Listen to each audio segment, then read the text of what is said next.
Hello friends, welcome to back. आज की हमारी रेसिपी है अमरूद की चटनी।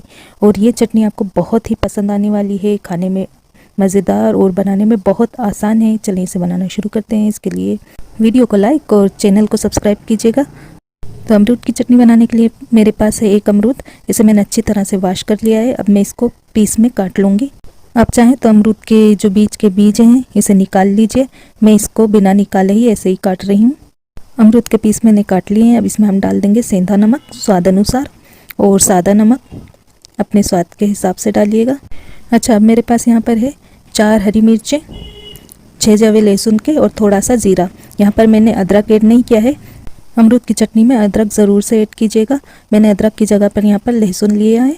ये सब चीज़ें मैं इस जार में, मिक्सी के जार में डाल दूँगी और इसमें डाल देंगे हम हरा धनिया, साफ धुला और बारीक कटा हुआ। अब हम मिक्सी के जार के ढक्कन को लगा देंगे और चटनी को पीस लेंगे। तो यहाँ पर मैंने अमरूद की चटनी को पीस लिया है। इसे हम एक बाउल में निकाल लेते हैं। ये चटनी आलू के भरवा पराठे या पराठे के साथ, दाल के पराठे के साथ बहुत टेस्टी लगती है। चटनी पसंद आई हो तो वीडियो को लाइक कीजिएगा और चैनल को सब्सक्राइब करना भूलिएगा नहीं। रखिएगा अपना बहुत सारा ख्याल। See you soon. Thanks for watching.